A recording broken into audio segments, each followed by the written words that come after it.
No, she looks so stupid. Right, I forgot. Maybe last week.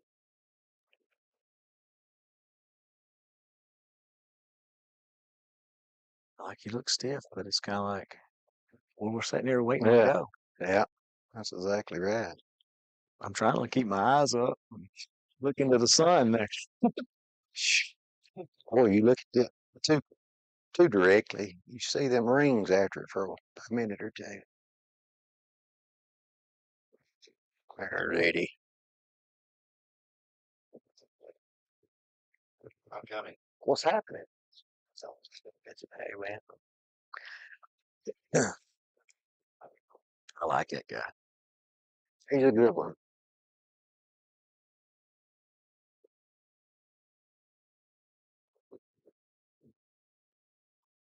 He said, I got last time. I said, I never heard of it. That's funny. Of course, I didn't bring my radio this time. We'll get it right. Ask him to announce the name of the show when he does our What? announce the name of the show when he intros us.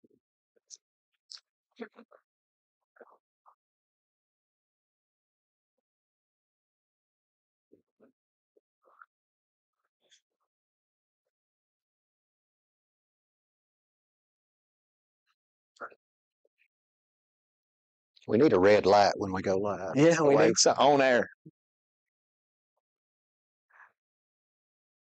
Time to go for it.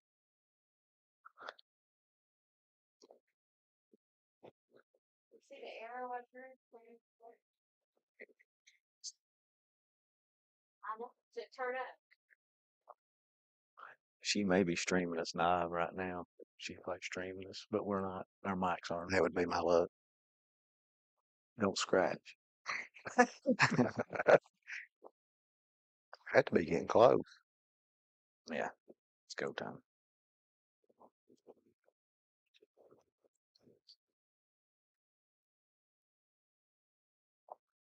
Hello, everyone. My name is Brandon Taylor, and I'm the chairman of the Lawrence County Republican Party. And I'm Chris Jackson, chairman of the Lawrence County Democratic Party. And we're here this evening with a show on the contrary, and we thank you for joining us, Chris. I appreciate the chance to sit down with you again. And Absolutely. I just want to thank everyone for all the feedback. I know you received feedback, and We did. And well, I had a good time last time. I did too. It's not too often you get to sit down and talk to somebody that you disagree with in a cordial manner, but I think that's what we did. Right, right. And it's not always easy to let someone have the floor. I wanted to jump in. That's right. You know, a few times I wanted to jump in. I even made a comment that I wanted to write some things down while you're talking because I didn't want to interrupt you. And I Right. appreciate that. Appreciate you doing the same thing. Absolutely. We had the fair booth last week, and we had Donald Trump at the fair booth at the Republican Party, and I was disappointed you didn't come down and get your picture made. Well, I thought that I may be in enemy territory if I went over there. No, I almost brought Trump in here today. With him, but I didn't think I would do that. But we had a good time at the fair, and I got a lot of feedback while at the fair. That's good. I appreciate it. I appreciate WDXE and WLX putting this on. Absolutely. If anybody's watching live on Facebook, make sure you share your comments and if you have any questions or anything, and we'll try to respond after the show. True. So we can kick it off. An hour goes past, very quickly. Absolutely. And we saw that last week. So, what's burning on your mind? Well, I didn't know if you noticed, but after our show last week, the vice president went to the border. You know, that was something that we discussed last week about. Right. You think he was listening to the show? She could have. Okay. They've been one of our initial listeners. But I wanted to get your thoughts, what you thought about her visit. Well, I've heard the vice president talking about the fact that they didn't get the bipartisan legislation through Right. For border control, and we and I talked about that last week. Yeah. Well, I don't. I can see it only as a political move in my mind. Now, look, I'm thankful for any attention the border's getting. Yeah. All right. I want to see that. Unfortunately, I can't help but think that it is politically motivated. Just like you told me last week, you thought that Trump and a lot of Republicans not voting for bipartisan is politically motivated. And I hate to see the border become a political football. I don't want that. I've never liked that. As a matter of fact, as far as politicians, elected officials, they've kicked the can down the road for more than 20 years. Yeah, About dealing with the border. absolutely. And now they're trying to kick it right up to election day. And honestly, I just don't appreciate that. I would like to see us get some solutions, on the border. Yeah, I don't think anything's going to happen anytime soon on the border. But, I think she looked strong on the border last week. She went down and talked with the Border Patrol and laid out a plan. And I've just got some notes here about what she put forward. Of course, she would sign the bipartisan bill that would provide more funding for border agents and detention facilities. It would hire 1,500 new Border Patrol and Customs personnel, expand ICE detention by adding 10,000 more beds. Uh, they would reform the asylum system, create legal immigration pathways to reduce the backlog of visas in the country, create more visa opportunities for skilled workers that our country needs. So I think she's laid forward not only a smart plan, but a comprehensive plan that targets not only the migration crisis that we have right now, but the crisis that we've had for years of the backlogged immigration system. And that's why a lot of people have come illegally and stayed because it's so backlogged to try to come in the right way. We want people to come in the right way, but the system is so broken, they can't.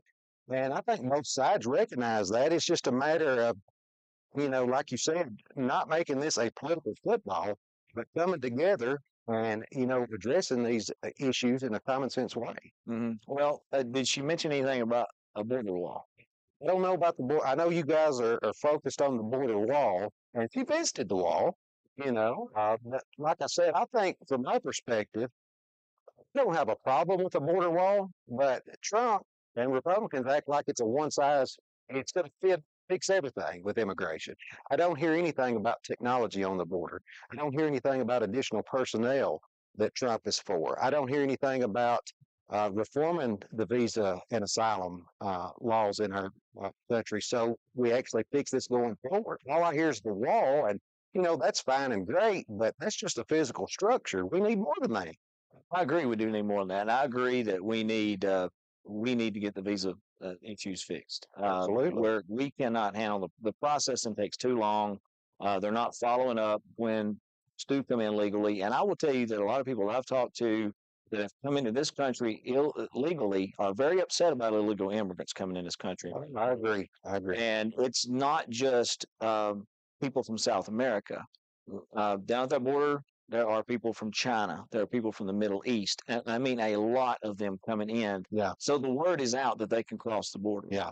And I'll say this about the border wall. It's in such disarray. We're going to have to hit the reset button on some things.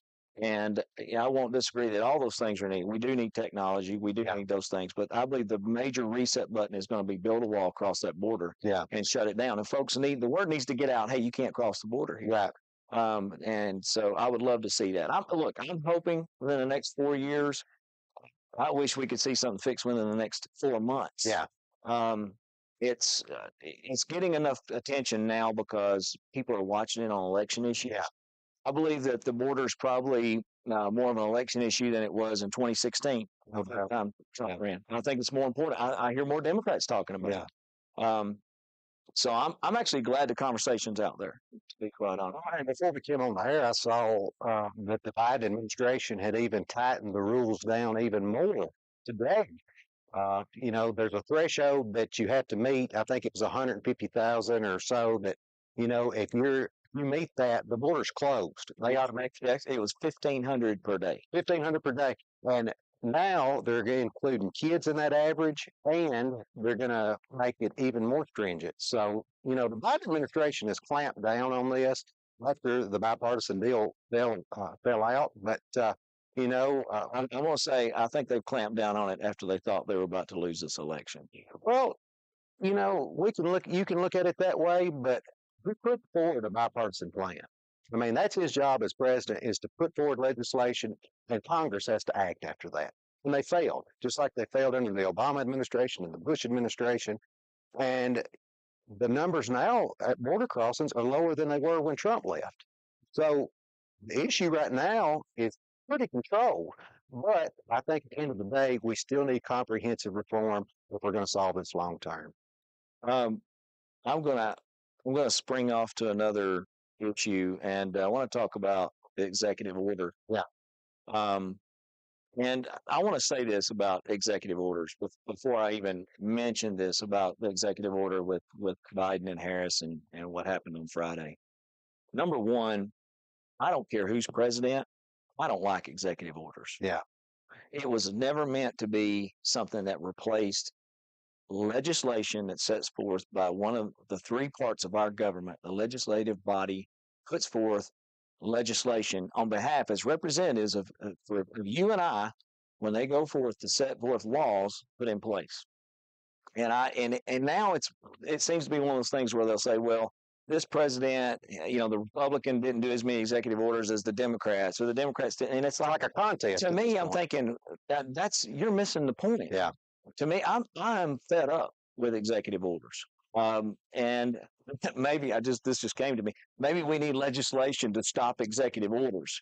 I think it's a sign of a broken Congress. But I don't agree with executive orders. First off, if we have an emergency that comes forth and we're at a state of war, if we're in things to that degree, to just go in and to legislate from the White House was never the intent. It will not work. It's a broken process that we have right now. Well, in theory, I agree with you. Like you said, Congress needs to pass legislation in order to have lasting change in this country on whether it's the guns, the border, whatever. But Congress has been so broken over the past 2 decades. I think presidents have been compelled to it. And I'm old enough to remember when you guys called Barack Obama emperor for signing all those executive orders. And what did Trump do on his first day? He had a stack of executive orders that he signed about that big. Well, he reversed a lot of Obama stuff too. Right. So he had to do some back. We had to clean house a little bit. So I mean, that's what it's just a back and forth. But I don't want it back and forth. Yeah. It's not a problem. It's not healthy for the country. It's not. It causes whiplash and uncertainty. Right.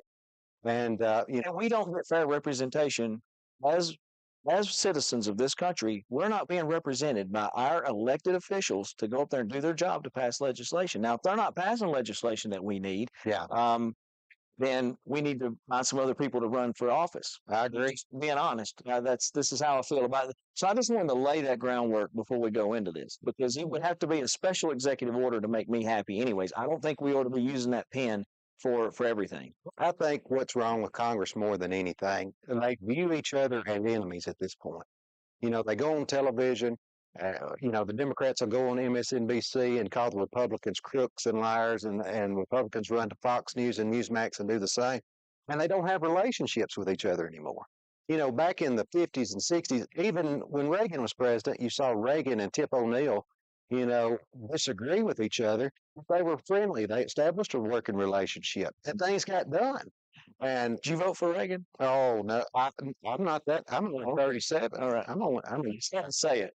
Reagan, but I will say this: Reagan would not be voting for Donald Trump this year.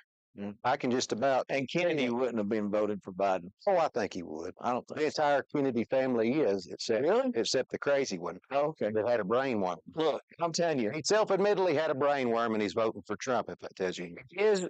his speech where he suspended his campaign is awesome. Have you watched it? I did. Yeah. I thought it was great. And I recommend people go watch his speech, the things he said. I mean, I agree with even following. Yeah. Okay? So I'm telling you, as somebody who did not follow him, Yeah. he didn't get any of my attention. I knew it was just a blip on the radar. He probably got more attention than I thought he would end up getting.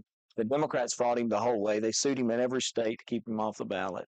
They didn't want him in there, but I think probably I think he would be way better than Kamala Harris on the ballot. I'd Oh, like to Lord. see him on there. Lord.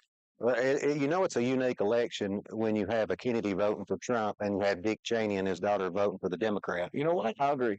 Never thought in a million years my 2004 self would see Dick Cheney supporting a Democrat. But here we are. Yeah. It shows you how bad Donald Trump is. Well, okay. That's you're making me laugh on that one. Okay, so let's talk about this executive order. Yeah. On gun control. Yeah. So here we have a president sign an executive order on. I'm just going to go ahead and abbreviate it down. Bump stocks. Yeah. They always use catchphrases: assault rifle, assault weapon.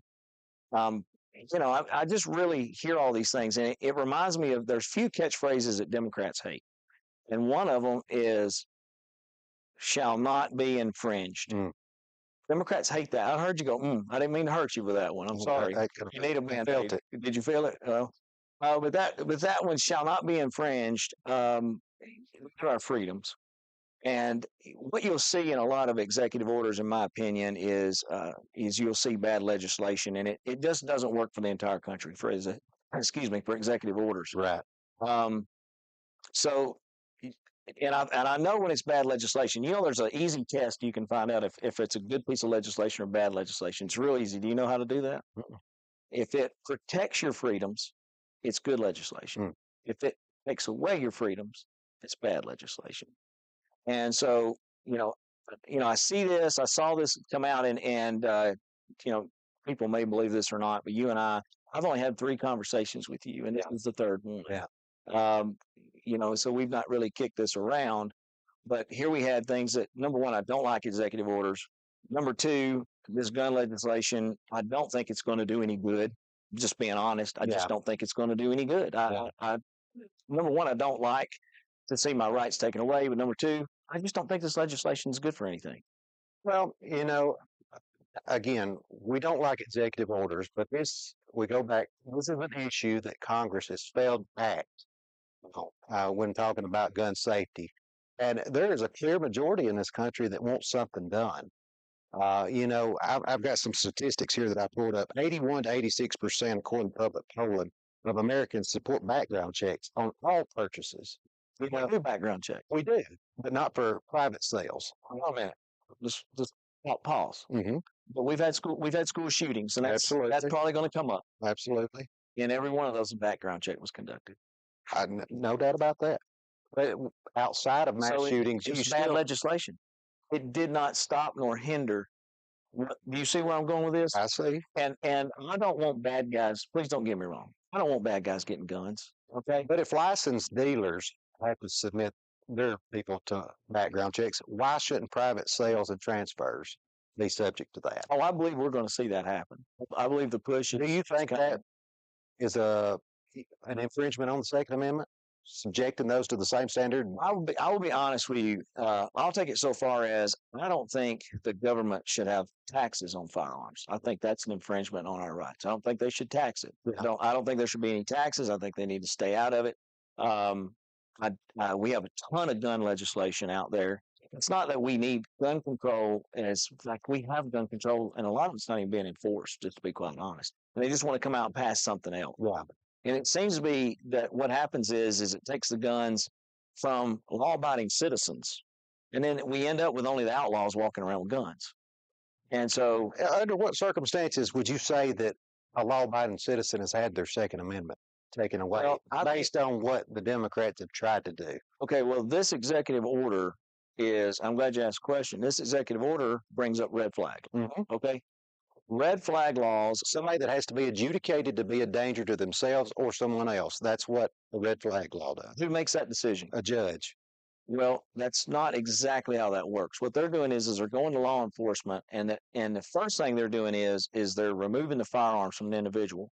Then the citizen has to go to just hear this process out. Mm-hmm. You're assumed guilty until proven innocent. Is my problem with the red flag laws. Okay. And so you're having your firearms removed, and they're literally going into people's houses and taking their firearms from their home, and then they have to go to a judge. I don't like this policy. This policy it's not effective. It's opposite of what we were founded on as innocent until proven guilty. Instead, you're assumed guilty. I don't like the assumption of someone being guilty. But you guys, after every mass shooting and every act of violence when it comes to firearms, you guys say mental health, mental health, mental health. Mm-hmm. And there's no more important piece of legislation to address mental health in this country than a red flag law. You even see it in some conservative states around the country that have done it, and they have one. Anybody can snap, and you have a lot of mentally disturbed people out there that have a gun, and when they snap and that gun's accessible, bad things are liable to happen. But if you have these red flag laws where somebody can report that they're either a danger to themselves or someone else, it gives you that tool to prevent that. And I don't see you say that you're presumed guilty. If you have nothing to hide and you've done nothing, the judge will adjudicate that. I have complete faith in our law enforcement and our judicial system that you will be adjudicated and you will get your gun back if you don't rise to be a threat. But, this is just one of the few things that we can do that will prevented a lot of these issues, including like the people that have shot former President Trump. The kid was crazy, and had been deemed a threat by law enforcement, but he still had a gun and managed to shoot off part of the president's ear. So, I think we can do better instead of just demagoguing every issue that comes up and saying it's a violation of the Second Amendment. We have got to do something. Well, let's talk about red flag laws for a minute, because we actually had this come up in the state of Tennessee last year. Yep. And I was very vocal during that time. I went to the state capitol. We talked about it. And I will tell you, a red flag law only prevents firearms. Why is it, if this person is so dangerous and they're such a threat to society, they can still buy gasoline? Yeah. They still can drive. They still can buy a chopping axe. I'm not trying to give people ideas, but we're having to have the conversation. You can still buy a sword. You can still buy. I mean, let's be honest. This is not. It is singling out the one thing, and that's firearms. Now, I will say this about Democrats, and I firmly believe it, and I know Democrats, and I'll say this on air and live. I have family members that are much more liberal than you are. Really? Yeah, it's hard to believe. Wow. Hard to believe. They make you look They make you look like a Trumpite. Everybody out there hears that. I'm not the most liberal person around. Well, I know several liberals, and you're on the spectrum. But the thing is, I know you choose to be. I'll take it. But the thing is they hate firearms. Yeah. And they hate guns. I don't. And they take this issue though. Yeah. I'm not hearing anything else. Yeah. I mean, we have people that drive through crowds of people at injury. I mean, these are all terrible instances. What's the number one weapon of choice in these mass shootings that we've had over the past 10 years? Well, that's easy. AR-15. What's the number one weapon sold in America? It's an AR-15. What's the number one weapon sold in America? Probably AR-15. Yes, it is. Why? Well, probably because it can do the most damage if you want to do something like that. Those are the people that. Okay. I just want to ask you a personal when question. you can but I'm take not going to. when you can take out 15 people in 5 to 10 seconds, that elevates it a little bit above a knife or gasoline. Well, let's talk about this for just a minute, because I believe it or not, I'm very familiar with AR-15s. And probably a lot less than I am. Maybe you need to learn. Because I've had liberals, and I've had this conversation with I have some very, very close friends that are liberals. Yeah. I know it's probably going to blow people's mind, but I have friends, if I called on them at 2:00 in the morning, they're going to be there for me, and they're very liberal-minded individuals. Right. And I've had them say to me in conversations, an AR-15, it's a military weapon, and it does so much damage.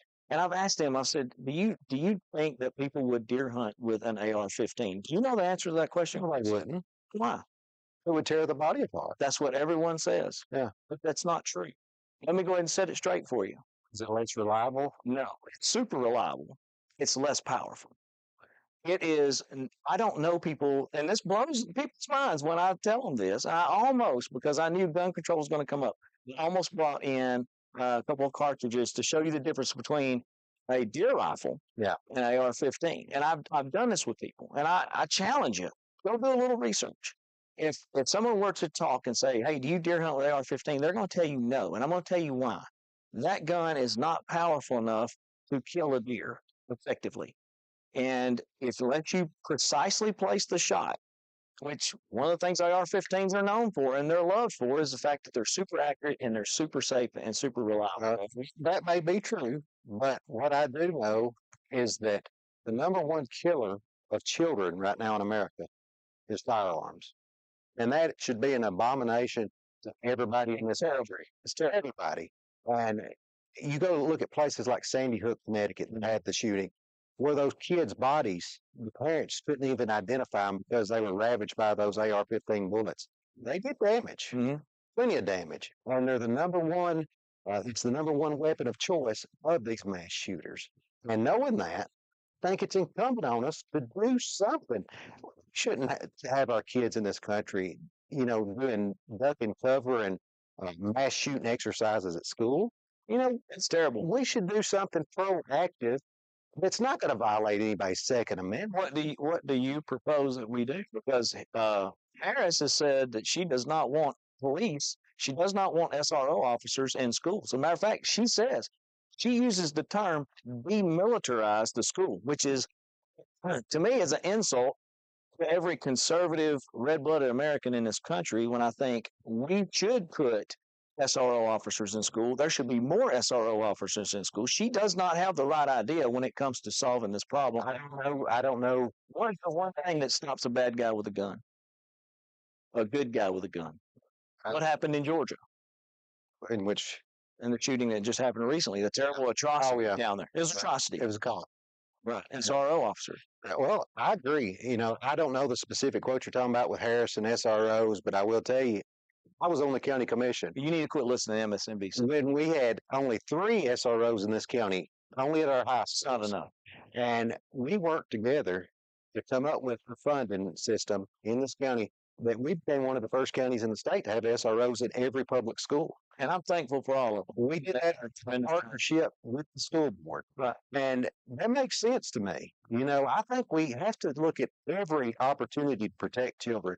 And if you think the SROs or any kind of officer in the school is not a benefit, I would have you go talk to the kids because they're more than just somebody that's protecting the kids. They're a role model. They're somebody that they can talk to if they're having issues at home. So they're a lot more than just a security officer. There's a huge benefit to Where, SROs where do mass shootings take place? everywhere. No. Unfortunately, in America, Where do most mass shootings take place? This is not a trick question. This is just factual. you tell me what Fox News says. And I'll tell you exactly what we know. And that is they take place in gun-free zones. Come on. Come on. Do you not see that? I think we see Where is school systems a gun-free zone? Yes or no? who it is. And so how do should we be. stop people with a gun? It should be. Do you think banning a bump stock is going to change anything at school? I think it can't hurt. I think taking any of these common sense approaches, like bump stocks, background checks, red flag laws, if they can make a difference. Let's do them. We agree that they're not going to infringe, or at least most of us agree that it's not going to infringe the Second Amendment. So why not try it? We're on a trajectory right now where Why not try what works? well, I'm glad you brought that up because I ran the statistics on the assault weapon. Well, I want to tell you before you read them. Yeah. Nobody votes on statistics. Well, I just want to say this before you do it. I've never had anybody go, "Oh, dang, statistics. I'm going to change. I'm not voting for Trump now." but these are important statistics that talk about the difference of assault weapon. 25 years as a federal government employee, Chris, you can make any number fit anything you want to do. Well, You can work the statistics. 25 years as a federal employee, I'm telling you. no doubt you can do that, but these are the direct Okay, numbers. I'll let you read them. These are lives that were impacted by the assault weapons ban. The assault weapons ban Bill Clinton signed in 1994. It lasted to 2004. Mhm. The average annual mass shooting deaths were 5.3. Of course, that's 5 mass shoots per year. Mass shootings with 6 or more deaths dropped 37% when the assault weapons ban was in place. When Bush let it expire, it expired in '04, and it's been expired ever since. The average amount of mass shootings has went up to 25 per year, and the mass shootings with 6 or more deaths increased 183%. 183%. We're not talking about 2 or 3% that's negligible around the edges. Those are huge statistics. The assault weapon ban worked. Whether it would work now, it probably would. It probably wouldn't be as effective because these weapons are everywhere at this point. And they're coming across the border. Absolutely. Absolutely they are. But I don't think we can deny that it worked when it was in place. The risk of mass shooting death when the ban was in place was 70% lower than it is now. What is the definition of an assault weapon? An assault weapon? I'll let you define that. No, I'm asking you because this is Democrats want this ban, and I want to know exactly what guns they're talking about. I would think any gun that you can. No, absolutely not. Any gun that could kill, a huge amount of people in a short amount of time. We're not talking about a handgun. You know, and this is Same thing. this is how all of our arguments in America get trivial when we start playing the gotcha questions instead of, we're not wanting to ban guns. Well, okay. If how many rounds will an assault rifle hold? Answer that question. What gun are you talking about? An assault rifle. I'll let you answer that. I'm not. You don't. I'm not here defending You assault don't know. weapons. You don't know. I'm not here. You don't know. Well, how many rounds is it? Because most liberals don't know. How many is it? 30. 30. Okay. Typically. Okay. Well, if you have two pistols that hold 15 rounds each, how many rounds is that? Same amount. It's 30. Here's what I'm trying to tell you. It's not going to save lives, Chris. I'm going to tell you what's going to save lives. How did it save lives? In those schools? Well, unfortunately, I'm going to tell you. I'm going to be honest with you about something that you're not bringing up, and I don't hear liberals bring it up. This country has had firearms in it since day one. We had firearms when this country was founded. It was founded with firearms in every house. Yeah. And I don't understand. I'll fully understand why we've had so many shootings in schools when I grew up. And I'm telling you, I'm not that old. My kids say I grew up in the 1900s. Yeah. And they are correct. And I guess I'll put this out there and I may get hate over it, but I don't care. I mean, I grew up in Middle Tennessee in a small town. I'm not even going to say because I don't want to throw somebody on the bus. We used to deer hunt every morning before school. Yeah. And we drove to school. Yeah. Okay. Are you catching what I'm trying to tell you? Yeah. We would go deer hunting after school. Yeah. And we drove our vehicles to school. We never had problems. We've never in America had problems with kids and firearms in school until very recently. What I'm trying to tell you is guns are not what's killing What's the people. solution? The solution, I'm going to tell you what I 100% believe the solution is. I believe we're going to have a better armed security in our school systems. That's a reactive Let me finish. solution, though. Well, hold on, let me finish. What are we going to do proactively? No, proactive is that. We need to do that. Proactively is Kamala Harris wanting to take every SRO officer out of school and demilitarize. She won't do that because the that's what she administration said. sent That's what she said. That's what she said. I'm just telling you. Go look it up. I mean, honestly, go look it up. On the issue of securing the schools, this young man, and we're about to say some things that are terrible. We've got to have this conversation. This young man in Georgia. Yeah. 15, I think he's 15 years old. I could be wrong. I don't have the facts in front of me. These things are atrocities. It's on the school bus and rides a school bus with AR-15. He's on the school bus. We can put bulletproof glass on the schools. We can do all these things on the schools. What about the school buses? What are we going to do to save lives? I'm going to tell you what legislation I'm interested in, Chris. The legislation that protects my rights and my freedoms and saves lives. Yeah.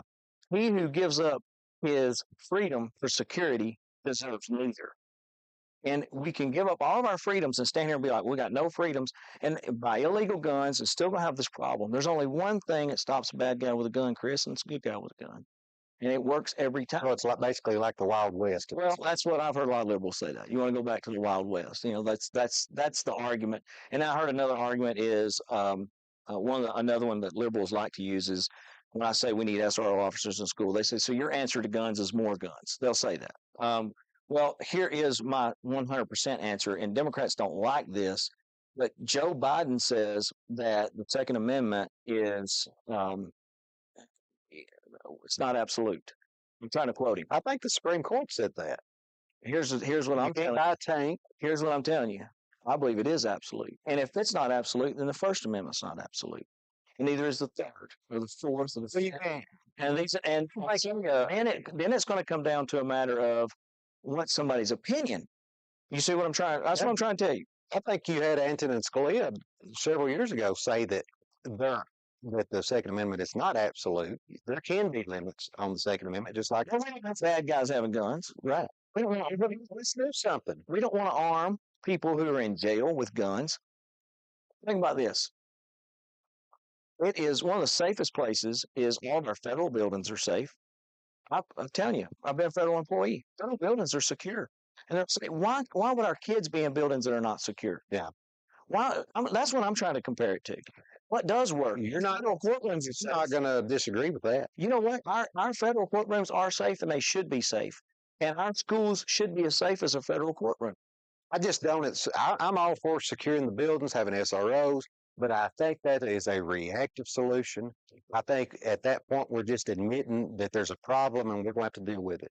We need to deal with it before something happens. You know, we've got to do You can something take about everything mental health. away except just a single shotgun. And you tell me if there's a school that is sitting there and they know there's no firearms in that school, that a person wouldn't walk in there with a single shotgun? I believe they. I don't think that's going to be the answer. Yeah, but Brandon, Gun-free zones are where these people go for soft. It's called a soft target. you're having mass shootings everywhere. Churches, restaurants, ball games. They're everywhere. You turn on the news, you hear it every night. When you go to a ball game, what do they tell you to do? Don't bring your gun in. Well, just be honest? Is that Why does Donald Trump not allow firearms at his rallies? I'm not Donald Trump. Donald Trump's supposed to be the defender of the Second Amendment. Well, Donald Trump at his rally. Obviously the Why do lawmakers on Capitol Hill in Nashville, while they're saying let's arm teachers, why do they not allow firearms on Capitol Hill? They don't want to subject themselves to that, but they want us to be subjected. Do you know what is in Capitol Hill? A lot of firearms.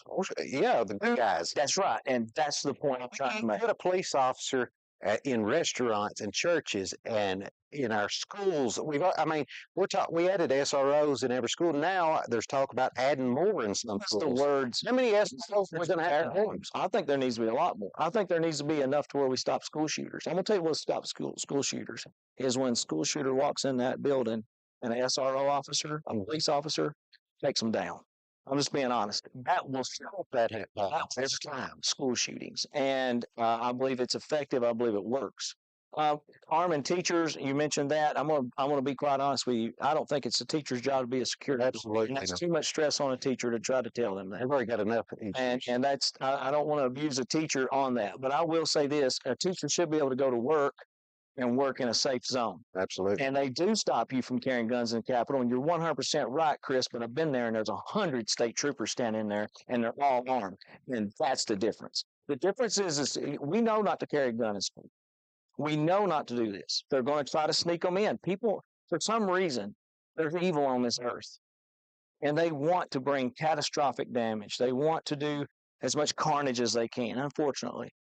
I don't understand why Democrats aren't mad that the Capitol has so many state troopers up there. Why aren't Democrats complaining and saying that's our taxpayer money and this is ineffective? Let's get all the state troopers out of the state Capitol, Chris. Let me that's your argument, and I'm going to use it back against you. Why don't we demilitarize the state Capitol? I don't think anybody says that our state capitol or places like that shouldn't have security. What I'm saying is that there's no way humanly possible, especially when Republicans grab about every kind of spending bill that comes forward, that we can put police officers to defend every single large event in this country. We have a problem. The number one killer of children in this country are guns. The murder rates in these cities have been going up, except under the Biden administration. Violent crimes actually went down. We'll talk about that another time. But it's incumbent upon us to do something. That statistic is a total joke. You need to go look it up. Well, again, quoting the FBI and the DOJ. It's a joke. I'm just telling you, do a little research on it. You guys talk like you're pro-law enforcement, then you criticize the FBI at every turn. I'm confused which law enforcement you guys support. Because when they don't agree with you guys, you attack them. But we'll get to that. My point is, we have got to do something. Donald Trump said after one of the last mass shootings in a school, you just got to get over it. You just got to get over it. I don't think we have to get over it. I think it's time to do something for once in this generation, to do something so our kids have a better future. I agree. And I'll tell you where I think it will start is securing the schools. Now, what I am worried about, and let me be honest, you secure the schools, I don't care if you put one SRO per 10 kids. Yeah. What's the school buses? And I'm not just asking you this question. I agree. I went to our state. And I defend every place. And do you know that I went to the state capitol and I've asked legislators, and I've had legislators tell me, they're like, no one's mentioning this. Yeah. And I don't hear people talking about it. But it bothers me that this young man got on a school bus with an AR. Okay. And you have 30, 40 kids on this bus. How are you going to stop this? How are you going to prevent this? And what my point is, we have to secure these locations for our kids. I 100% agree. And I'm telling you what is already working, and you can agree that it's working, and it blows my mind. The assault weapons ban worked tremendously. You tell you something, there's no assault weapons in that state capitol. There's no assault. I've been to the state capitol. It's safe. I've seen protesters. I've seen people screaming and yelling with signs. I've seen people escorted out. I've seen all kinds of stuff at that state capitol. And I'm going to tell you what's not happening. People are not getting shot and killed there. It's a safe place. People, and I've had people say, "Well, I wouldn't go to the state capitol. It could be dangerous." I'm going to be quite honest with you. That's one of the safest places I've been in my life. It is. And people were yelling and screaming and mad and letting it all out and holding silence. And you would think they're going to lose their mind any minute, but it was a safe location. I'm going to tell you why. Because they had armed police officers in there. I don't want to see our rights go away. I don't want to see this.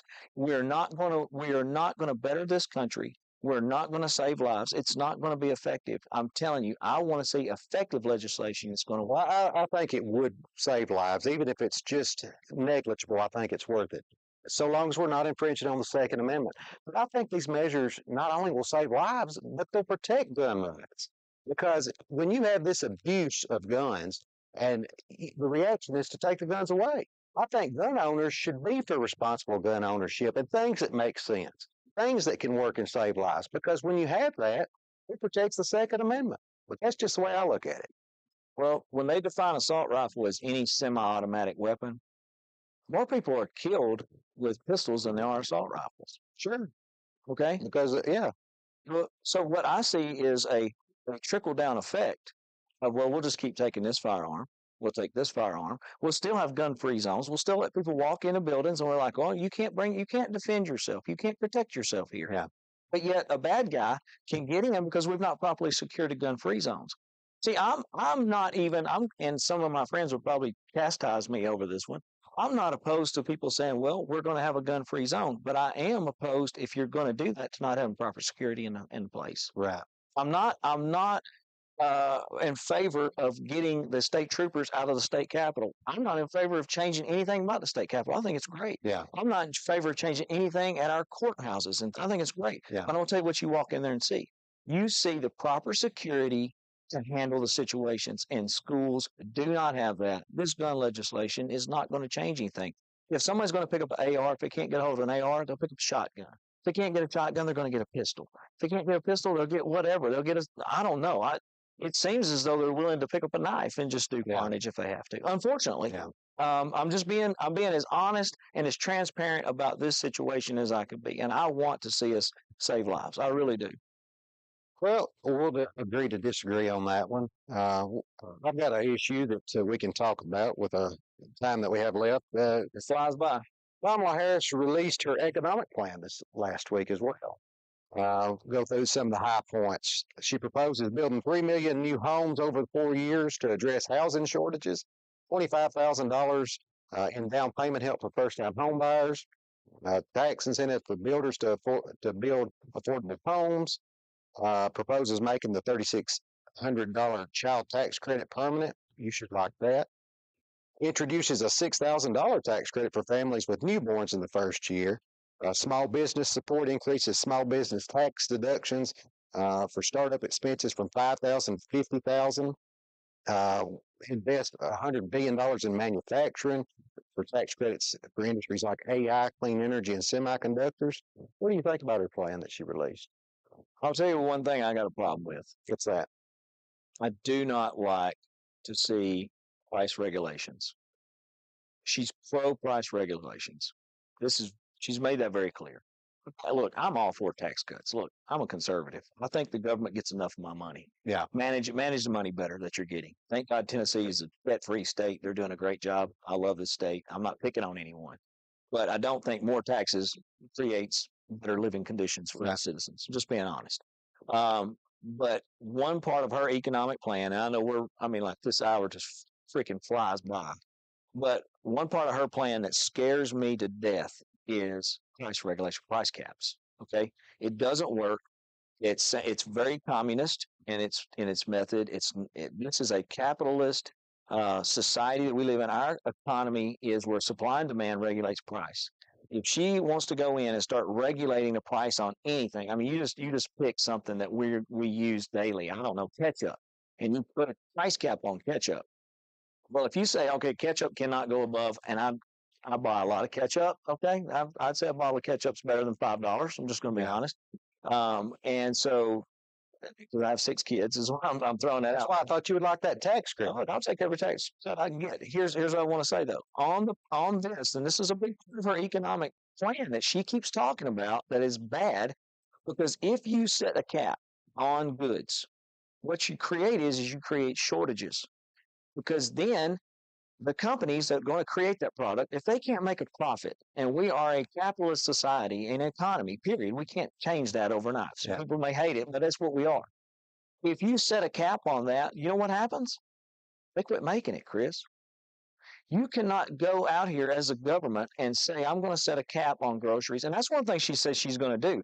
I don't want to see food shortages because she wants to do price. And look, if anybody can complain about the price of something, I think I can hold my hand up and say, I can complain about the price of groceries. Let me ask you this. You guys always like to lecture Democrats on the economy, that Trump is the best president for the economy that God's ever created, things like that. Why does the economy always do better under Democratic presidents then? You look at Bill Clinton, 22 million new jobs, economic boom in the 90s. What happened under George W. Bush? The financial collapse. Clinton really is not a Democrat. Oh, okay. Who's he Party, supporting in this the race? Democrat Party's moved so far to the left, they would have kicked Democrat. They would have kicked. I think Bill Clinton is so. Bill Clinton had a Republican Congress That voted on everything. what and they did impeached fight. him. They wanted to throw him out Well- because of you know why. Yeah. I don't think they were best friends. Well, we ain't got to get into that. no, It's not best friends, but I will tell you this. I will say this about those years, and I think a lot of Republicans will tell you.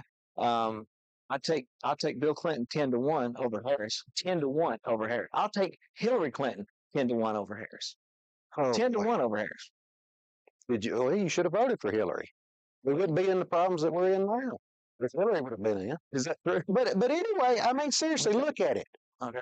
Every time a Democrat has to come into office, they have to clean up a recession or a financial. Well, let me tell you what I think about the economy. You want a good economy? I don't care who the president is. Let me be clear on this. But And maybe tax cuts for the wealthy doesn't work. It's not a solution. tax cuts for the wealthy. That's just a slogan that the Democrats have used for so long. It's honestly, it's just tired. I think. That's the truth. Trump did a tax cut whenever he was in office, and it was he changed the taxes for a family. He moved up to $25,000 for How many average Republican voters around here benefited from that? Very few. a lot. Very few. Absolutely not. Not the $25,000. Oh, You can benefit from that. absolutely not. How did you not? Nobody did You don't it. get it. It was a standardized deduction of $25,000. You didn't have to do itemized taxes, Chris. Who's doing your taxes? You need me to help you do your taxes? I don't need any help on my taxes. I just need a Democratic president in office because they focus on growing the economy from the middle out. You guys are going to focus on giving all the tax breaks to the top, and it never works. You know, the trickle down never trickles down to the bottom. And we went through this entire playbook over and over. George Bush, the economy collapsed. Donald Trump, 15% unemployment when he left. Couldn't handle Wait a the minute. pandemic. Wait a minute. The pandemic, and I want to say something about the pandemic. Be careful how you even use that word on this radio station, or they'll kick the entire radio station off air. Why? You tell me. But it happened already this year already. If you're going to say it, you've got to be careful how you use the word. Now, I'm just telling you something. I wanted to say that because I didn't want it to get kicked off. I'm just being honest with you. If you don't believe me, that's the only radio station will get done. I mean, it's happened. I've been a part of it. But what I want to tell you is this throughout 2020. I'm trying to pick my word carefully because I don't want to flag us. Yeah. We'll get flagged. Throughout 2020, for us to come through what we came through on the other side of that, I think Trump did a fantastic job throughout that. I think Trump did a fantastic job. This country shut down. This country completely shut down. I shut it down. Donald Trump shut down for 15 days. Thank you. I'm glad But that I'm gonna tell you you're one of the most honest Republicans because most of them say Joe Biden did. It was Donald Trump that initially shut it down. Can I be honest? I didn't agree with it. I don't. I appreciate that. But here, absolutely, he said, well, "Can we get 15-day shutdown?" When it happened, I said, "This will never be 15 days." This thing pushed over to you seeing businesses go broke, Chris. I'm telling you, I can list you people. Businesses went broke, and we came through that in 2020. And to be this nation still standing on its feet and doing what it was doing, I think is a testament to this country and the fortitude of the And Joe citizens. Biden. Joe Biden had nothing to do with 2020. 2020? We have had when Joe Biden took office, the unemployment rate was 7.3%. It's 4% now. What I'm telling you is we have been on the growth since then. Since the pandemic, we've been on the growth. Oh my Lord! So why is the stock market again? Biden, Harris got the golden ticket the other day. 42,000 at the stock market. Trump was 30,000. I'll let you finish. Unemployment hit 3.4% under Biden. The best Trump ever did was 3.5%. Of course, it was 7% when he came into office. We talk about the debt, the national debt. Donald Trump added $8.4 trillion.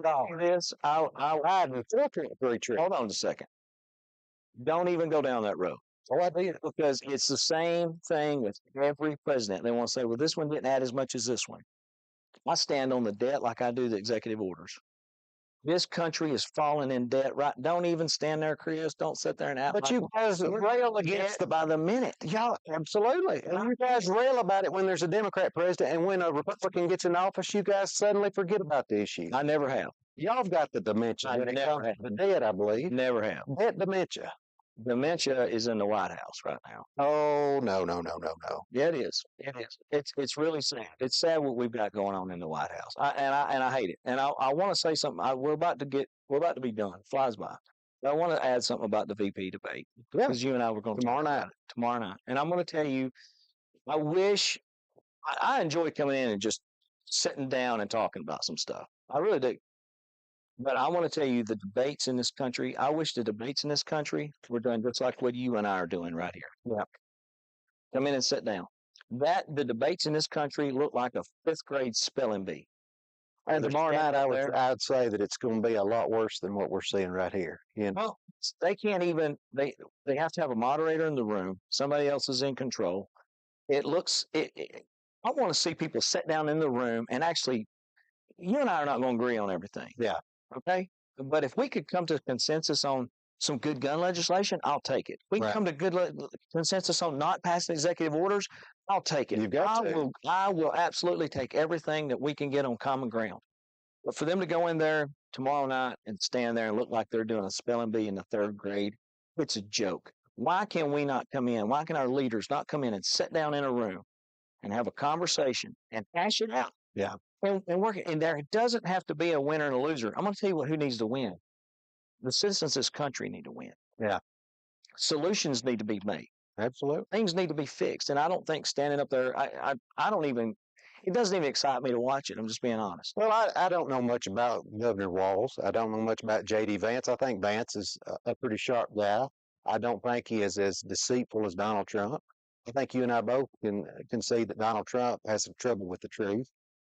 So I think it'll be interested in that aspect is that America's just not familiar with either one of those guys. I think it'll be a good debate. I don't know who will win. We'll see. The media always likes to declare a winner afterwards based on style more than anything. So that'll be interesting to see. But, I agree with you. We should be able to sit down and talk about these big issues and not look at the word compromise as a dirty word. Mm-hmm. We have got to compromise on issues. We've got to find common ground. That's why things aren't getting done in this country anymore. We had 2 parties. We have to make the best of it. We're not going to agree, but we've got to find that sliver of common ground. And I believe that the people out there are closer together than what the politicians give them credit for. And the media. Absolutely. The media is a lot of the problem. I agree. The ratings dictate a lot of it. And what drives ratings? Conflict. And before we go, I just wanted to go over the polling from the race right now, where the race stands. It looks like national polling, and these are averages, so it includes every poll out there. It looks like Harris is about 3 to 4 points up nationally, which really doesn't matter because we have the electoral college. Swing state polling, Harris has a slight lead in Wisconsin, Michigan, and Pennsylvania, where Trump's leading in Arizona, Georgia, and North Carolina, and Nevada is a toss up. And if you pour all that out, you're looking at about 270 or 280 to about 260, 255 Harris right now. And we all know how polls can be unreliable. By Harris winning? I think if the election was today, she would be a slight favorite. But Trump always does better on election day than he does in the polls, and that concerns me. In 2016, when nobody expected him to win, uh, he overperformed quite a bit, and Biden came into the last race up 7 points nationally, and he won before. So you have that with Trump, where a lot of his polls underestimated support. I've always looked at Trump in the polling as they don't accurately poll him. Yeah, And I think it's because when I get a poll, they send me one, I don't answer it. And I think a lot of conservatives don't answer it. but we only have what 30 some odd days left, and if you're not registered to down. vote in Tennessee, you only have a week left. So if you want your voice to be heard in this election, whether you're a Democrat or Republican, I urge you to register to vote because you don't have a right to lie. October 7th. Yep. October 7th is your last day. So I don't think there's much mystery who's going to win Lawrence County and Tennessee, but we need to get those numbers up. Well, I want to say this. I appreciate conversation with you. How we can do anything to make our country better. Just having a conversation and being able to talk about it. Yeah, I think some people may get mad about the show, but if they can't handle the arena of ideas, that is the definition of politics. That's when we Absolutely. come in with ideas and we go back. And I'm an analytical thinker. And I think as we go back, you go home and you think about these things, and you keep coming back to the table until we get good solutions for what's good. And my wife always says, I'm not always right. So I can see that. We have to have that a little bit of grace about us to realize we're not always going to be right. We get the facts, and we get our opinions. We can't get those two confused. That's right. How much time we got? Thank you, everyone. God bless you. Appreciate you, Chris. Make sure you like, comment, share, and join us next